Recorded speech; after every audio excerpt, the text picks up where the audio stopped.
Here, this will get rid of your fever. I'm not coming back until you get better.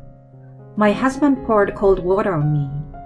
My fever was so high that I had difficulty getting up. We had been married for 5 years. When did he turn into such a jerk? I asked the wrong person for help. Even as my consciousness faded, my anger toward him welled up. It was then someone came to my rescue. When my husband returned home, he was so stunned to see the person that he lost his voice. I looked at his face and laughed at him so hard. Suck it up, you deserved it.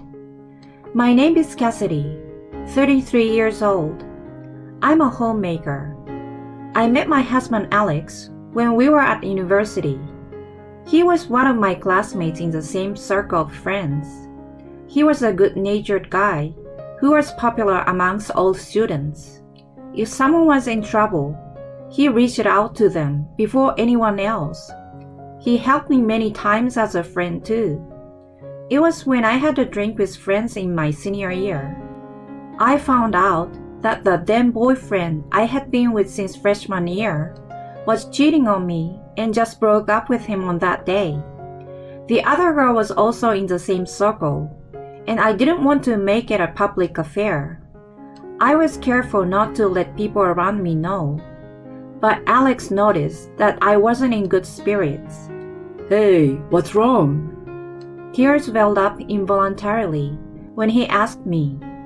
I had been holding back my emotions, not being able to tell anyone. He was stunned to see my crying and took me out of the bar. When I told him what had happened, he comforted me until I could gather myself. I felt a little lighter after telling him. When we went back inside, our friends teased us, which he lightly handled. From then on, he contacted me frequently. He invited me to parties and hangouts. As I hung out with him, I gradually felt better. At the same time, I realized that I had fallen for him. Until then, he was always the one to ask me out, so I gathered my courage and started to ask him out. On the day of our graduation, we became official. I was at the peak of my happiness then. We both got jobs near the university. He worked in sales and I in administration. Although our jobs were different, we shared the same problems as newbies. We often met up after work and on weekends to encourage each other. There were times when things didn't go well at work, but he helped me get through it. He always knew what I wanted to hear. It was really comforting to spend time with him. He didn't change over the years of our relationship.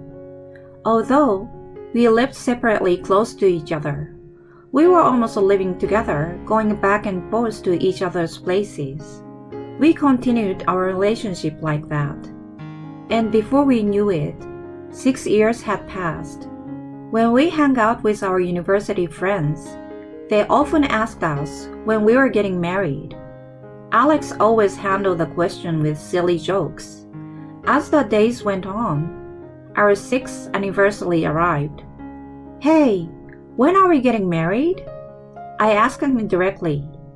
He answered after a short pause. My mom is a bit crazy and overprotective. If I told her I was getting married, I worry what she would say. She might say something terrible to you. I do want to be with you forever, though. In all the years we had been together, I had never met his parents. When he was on the phone with his mom, Kelly, I normally kept quiet. My mom is such a pain in the neck. He always complained and didn't dare to tell her about us. What do you think about marriage? Then he replied he wanted it as well. I will do my best to work things out with your mom. I was anxious, of course, but I held his hand and pushed him. The following week, we went to tell his mom about our engagement. His parents divorced when he was in middle school. I had braced myself before meeting her. but it turned out to be a waste. I'm looking forward to the wedding. You will look like a princess in a dress. Unlike the person Alex has described, Kelly treated me nicely. He seemed surprised at the different reaction from what he had imagined. I felt a sense of relief. Kelly spoke excitedly about the wedding the whole time, and our first meeting ended harmoniously. If I knew it was going to be like this, I should have married you sooner. Alex laughed on the way home. We decided to have the wedding on my birthday and moved in together first. We had known each other for a long time and had been semi-cohabiting, but it still felt very new. I rushed home to cook dinner after work. Alex always finished everything I cooked for him. Whenever I was reminded that we were married, I felt tremendous happiness. Kelly brought a lot of food without notice and meddled in the wedding planning. She was a bit nosy, but we were getting along well. On the day of the wedding, Alex and I headed to the wedding venue after registering early in the morning. We were congratulated by friends and family, including our university friends. Kelly cried from happiness many times from the beginning till the end. The day after the wedding, we went on our honeymoon to Hawaii. Have a great time. She sent us off with a big smile. I bought lots of gifts for her on the trip. Alex had warned me about her, but I thought we were getting on all right. I felt as close as ever to Alex, and my life seems to be going perfectly. However, after returning from the trip, Kelly started acting differently. I got you some gift, Kelly. I handed her a lot of souvenirs. This must be from Alex, and you picked this one. She sorted them out. I asked her how she knew. Because you have no clue what I like. I've realized that you have no sense of style since you were preparing for the wedding. I was stunned by her bold comment. By the way, when are you going to quit your job? She suddenly changed the subject. I'm not planning to. My voice faltered. Honeymoon is over now. You must focus on having a baby, you understand? You gotta do what you're expected to, right, Alex? He looked down without saying anything. It had been 6 years since I started working. I was entrusted with more work and came to appreciate it more. Even after marriage and having children, I was planning to keep my job. I couldn't understand why I had to quit. Why didn't Alex say anything? Let me think about it. You're 28, aren't you? You don't have much time to think about it. She almost scolded me. I left her house without coming to a conclusion in the end. Hey, how can you didn't help me out? I asked Alex on the way home. Once she starts, she won't listen to me anyway. You just have to give up. Huh? Why should I give up? He didn't answer me, but just furrowed his eyebrows.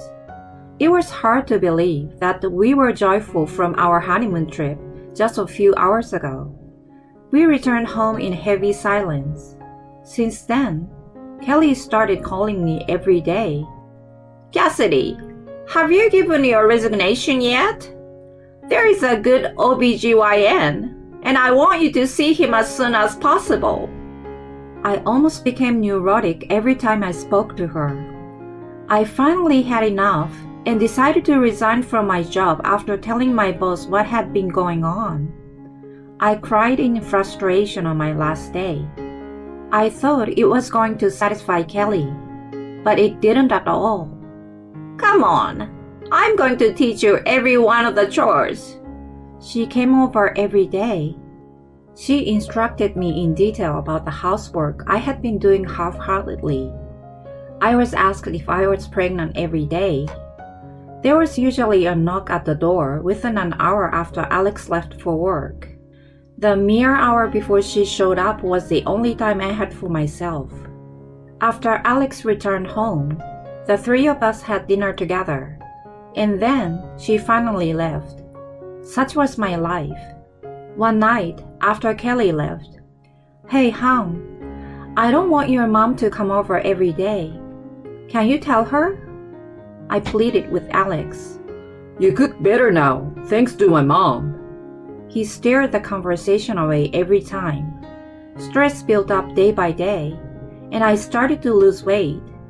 There was no way I could have conceived in such a state. After 3 years like that, I reached my limit. A child is a godsend. It's not something that's given just because you want it. Stop coming here every day. I blew up on Kelly before I knew it. Once I had let it out, I came back to myself and regretted it right away. I saw her face turned bright red. I'm doing everything for you guys. How dare you be so rude? She yelled at me.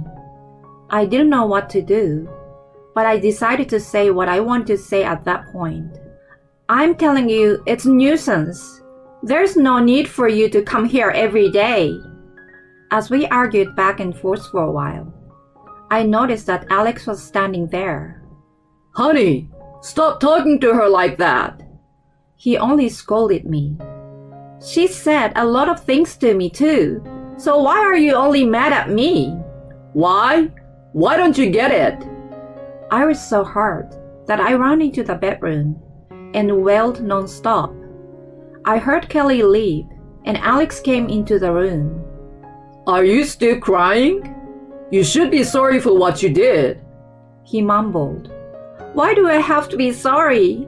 I've worked so hard and endured so much.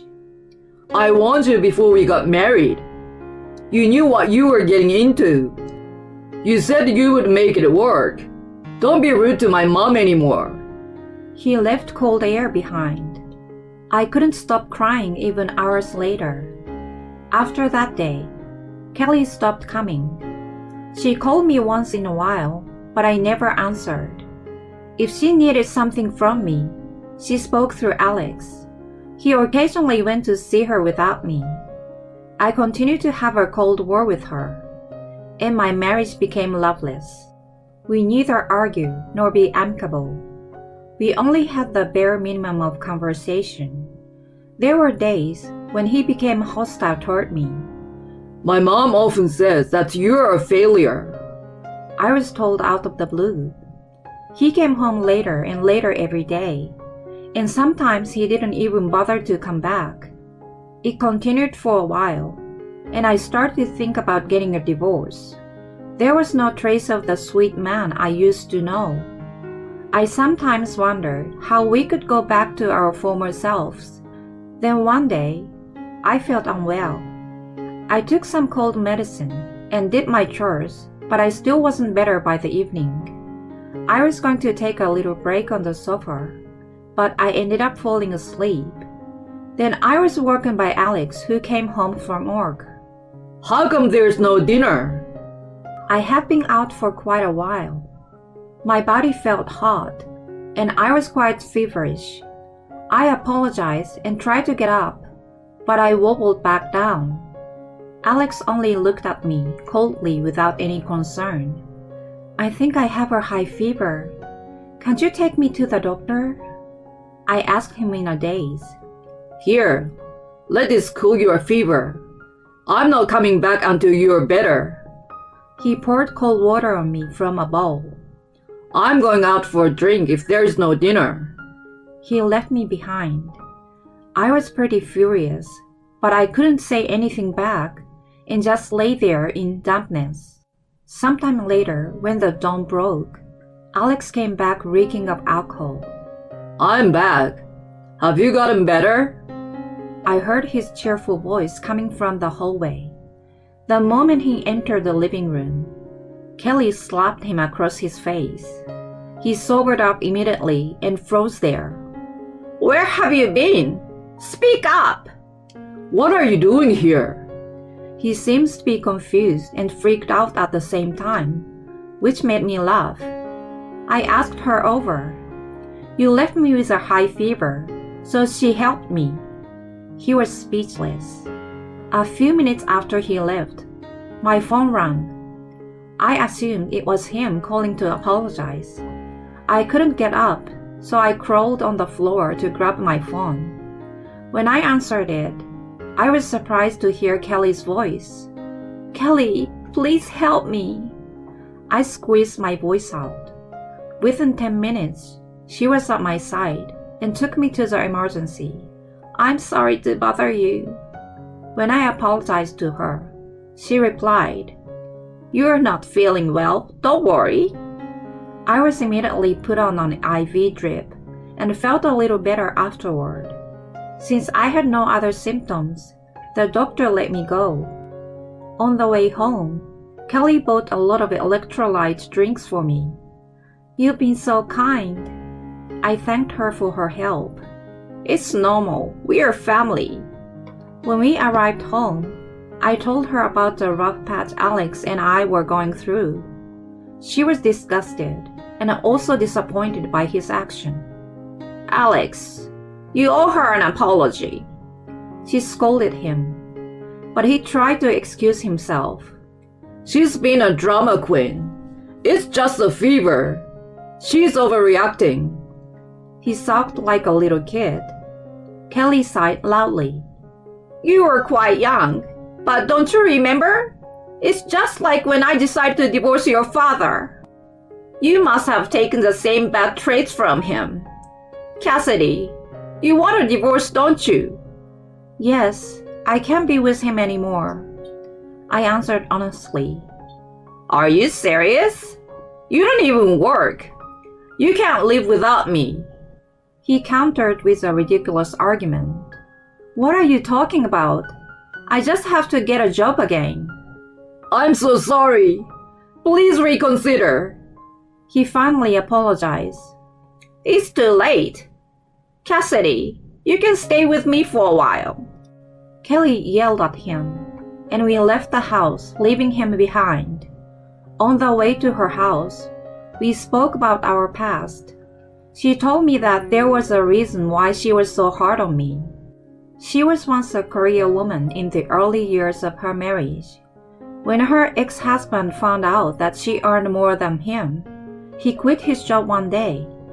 She worked until just before Alex was born, but he did nothing to help her and kept his carefree way. She continued to work hard, took care of the house, and raised Alex. One day, after Alex left for school, she collapsed at home.